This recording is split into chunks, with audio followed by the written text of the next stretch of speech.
తాకట్లో ఉన్న మీ బంగారాన్ని విడిపించి ఆ రోజు ఆన్లైన్ రేటుకి కొంటాం. Sharma gold company. మహాదేవ శ్రీమాత్రి నమః. Welcome to our channel. రేపు రాబోయే మే నెలలో ద్వాదశ రాశుల వారికి సంబంధించి గురువు యొక్క మార్పు, దీని వలన మరి మేషం నుండి మీనరాశి వరకు, మొన్నటి వరకు కూడా ఉగాది రాశి ఫలాలు, ఉగాది పంచాంగము, అంతకుముందు జనవరిలో ఈ యొక్క ఆంగ్ల సంవత్సరానికి సంబంధించినటువంటి పంచాంగాలు చెప్పినటువంటి పరిస్థితి. సో ఇప్పుడు ఏమిటి అంటే విశేషంగా అందరూ ఎప్పుడా ఎదురు చూస్తూ ఉండేటువంటి ఈ యొక్క గురుగ్రహం మార్పు. ఉగాది రానే వచ్చింది, అయినప్పటికీ ఇట్టి ఉగాదిలో కొన్ని రాశుల వారికి బాగుందని చెప్పారు, కొన్ని రాశుల వారికి బాగాలేదు అని చెప్పారు. ఏవైతే బాగుంది అని చెప్పినటువంటి వారికి ఇప్పటికీ కాస్త బాగాలేని పరిస్థితి ఎదుర్కొంటూ ఉన్నారు. చాలా అంటే చాలా పెద్ద గ్రహము గురుగ్రహము. మనకు 2024 3వ నెల 4వ నెలలో మార్పు చెందినటువంటి గ్రహము మరలా 2025లో మేలో 14వ తారీఖు రోజు తన యొక్క గమ్యాన్ని మార్చుకోబోతూ ఉన్నది. మిథునంలోకి ప్రవేశం జరగబోతూ ఉన్నది. ప్రజెంట్గా ఇప్పుడు వృషభంలో ఉండేటువంటి గురుగ్రహము మిథున రాశిలోకి ప్రవేశించబోతూ ఉన్నది. ఎట్ ద సేమ్ టైం రాహుకేతువుల మార్పు కూడా ఇదే మే నెలలో జరుగుతూ ఉన్నది. సో ఒక శనైశ్వరుడు మారడము, ఒక గురుగ్రహము మారడము ఎంత అవసరమో, ఎట్ ద సేమ్ టైం రాహువు కేతువు మార్పు వలన చాలా అంటే చాలా ఎక్సలెంట్ మార్పులు రాబోతున్నవి ఈ యొక్క ద్వాదశ రాశులలో. అందులో ముఖ్యంగా మేషరాశి, మీనరాశి, ఎట్ ద సేమ్ టైం సింహరాశి.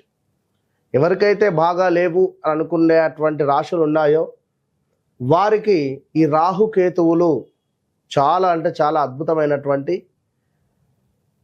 రిజల్ట్ని ఇవ్వబోతున్నారు. దానికంటే ముందు మరి ఈ యొక్క గురుగ్రహం మార్పు వలన ద్వాదశ రాశుల వారికి ఏ విధంగా ఉండబోతుందని తెలుసుకుందాం.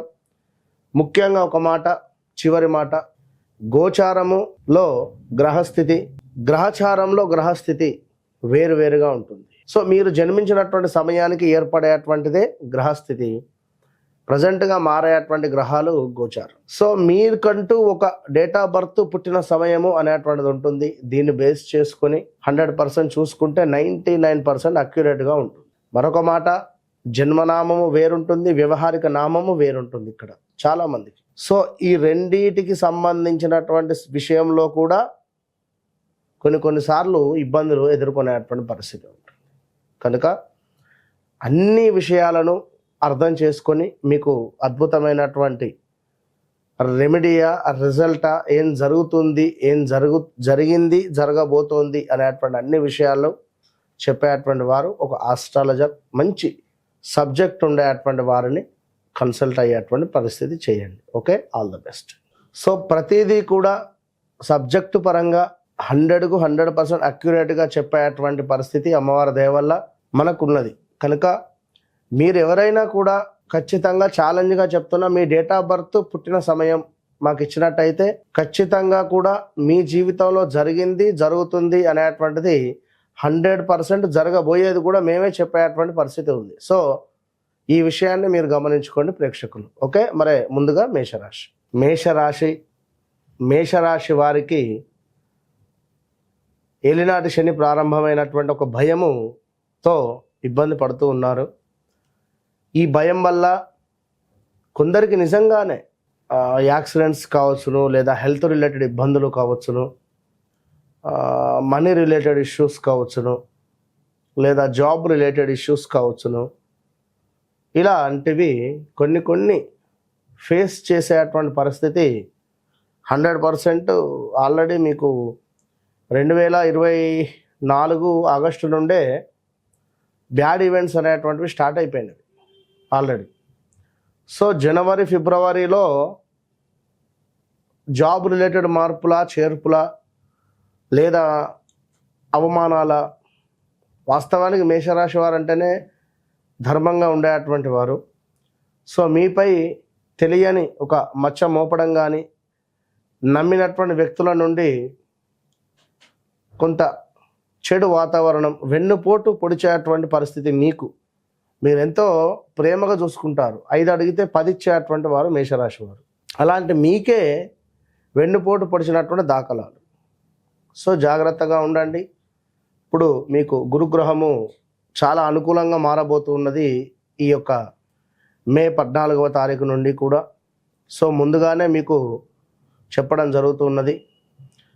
సో ముఖ్యంగా ఈ యొక్క మేషరాశి వారిని చూసుకున్నట్టయితే పట్టుదల సడలింపు అంటే కొన్ని ఖచ్చితంగా నాకు ఈ పని కావాలి, నాకు ఈ వస్తువు కావాలి, లేదా నేను ఇదైతేనే చదువుతాను, ఇలా పట్టుదలతో ఉండేటువంటి వారికి చూడండి, పిల్లలలో నాకు ఈ వాహనం కావాలి, లేదా ఈ ఫోన్ కావాలి, లేదా ఈ బట్టలే కావాలని కొంత పట్టుదలతో ఉంటారు.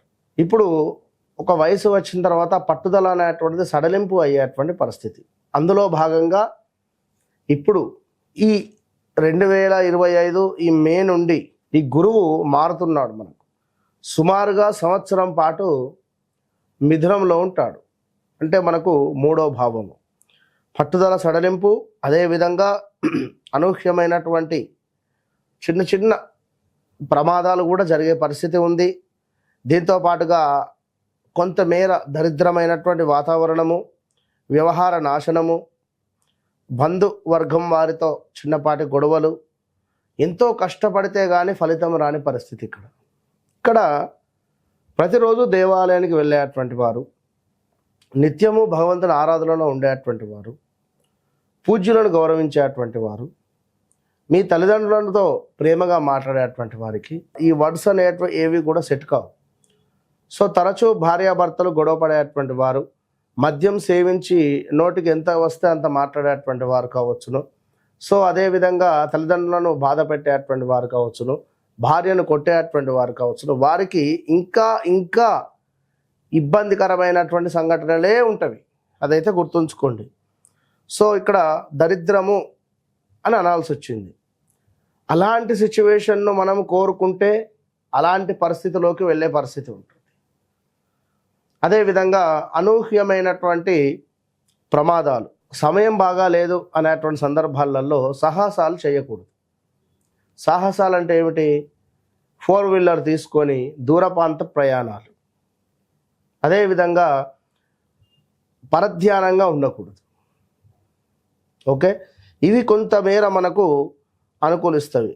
బంధు విరోధము, బంధువులకు మనీ రిలేటెడ్ ఇష్యూస్తో మనీ ఇవ్వడం కానీ, మనీ రిలేటెడ్ లాల్లో ఉండడం కానీ, ఇలాంటివి చేయకుండా మాట సహాయం మాత్రమే చేస్తూ ఉండడం వల్ల మంచి ఫలితం ఉంటుంది. ఇక మరొక విషయం ఏమిటి అంటే శారీరక శ్రమ అని చెప్పడం జరుగుతున్నది. అంటే ఒక గంట పని చేస్తే అయిపోయేటువంటి దానికి 3 గంటలు పనిచేయాల్సి వస్తుంది. అధికంగా శ్రమిస్తే కానీ ఫలితం రాదు. శ్రమించండి. శ్రమిస్తే గురువు యొక్క అనుగ్రహం లభిస్తుంది. ఎట్ ద సేమ్ టైం శని యొక్క అనుగ్రహం కూడా లభిస్తుంది. అది గమనించుకోండి. వివాహం కాని వారికి తప్పకుండా వివాహం జరిగేటువంటి పరిస్థితి గోచరిస్తుంది. మేషరాశి వారికి సంతానం కాని వారికి సంతానం అయ్యేటువంటి పరిస్థితి కూడా గోచరిస్తుంది. ఇక ఎవరైతే నూతన వ్యాపారం పెట్టాలి అనుకుంటున్నారో వారికి శుభంగా ఉంది. నూతన వ్యాపారము, అదేవిధంగా చక్కటి ఆరోగ్యము, దీంతో పాటుగా సంపూర్ణమైనటువంటి ఆనందము. ఎందుకు ఈ విధంగా? మరి ఇందాక ఆ విధంగా చెప్పారు గురువుగారు. మళ్ళీ ఇదేమిటి? గురువు యొక్క 7వ దృష్టి వల్ల కొంత మనకు అనుకూలమైనటువంటి ఫలితాలు ఉన్నాయి. అది యాక్టివేషన్. మనము మంచి కర్మలు చేసుకుంటే ఇక్కడ 7వ స్థానంలో మంచి రిజల్ట్, మంచి భార్యతో అన్యోన్యమైనటువంటి జీవితము, భార్య వలన చక్కటి ఆనందం మనకు లభిస్తుంది. ఇక దీంతో పాటుగా మరొక అద్భుతమైన విషయం ఏమిటి అంటే గురుగ్రహము మీకు 11వ భావాన్ని కూడా ప్రేరేపిస్తుంది. 11వ భావం అంటే ఏమిటి? అన్నింటా లాభాలు, వ్యాపారంలో లాభాలు, చక్కటి కీర్తి, పేరు ప్రఖ్యాతలు, అద్భుతమైనటువంటి విజయ ప్రాప్తి, పదోన్నతి లభించేటువంటి పరిస్థితి. ఎవరైతే మేషరాశి వారు గవర్నమెంట్ ఉద్యోగం కోసం ఎదురు చూస్తూ ఉన్నారో వారికి తప్పకుండా లభించేటువంటి పరిస్థితి ఉంది. అదేవిధంగా జాబ్లో కూడా మంచి ఉన్నతమైనటువంటి పదవి లభించే పరిస్థితి ఉంది. దూర ప్రాంతాలకు బదిలీలో అయ్యేటువంటి పరిస్థితి ఉంది.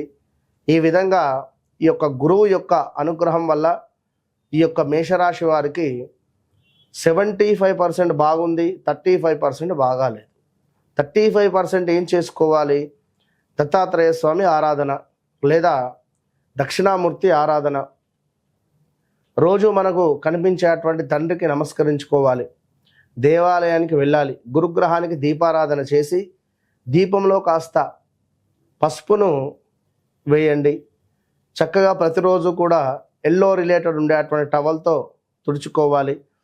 ఎల్లో రిలేటెడ్ పెన్నును జేబులో పెట్టుకోవాలి. ఒక 2 అరటి పళ్ళను ప్రతిరోజు ఎవరికైనా దానంగా ఇస్తూ మీరు వెళ్ళేటువంటి జాబుకు వెళ్ళగాలి. ఈ విధంగా చేసుకోవడం వల్ల గురువు యొక్క అనుగ్రహం పొందుతున్నారు. All the best.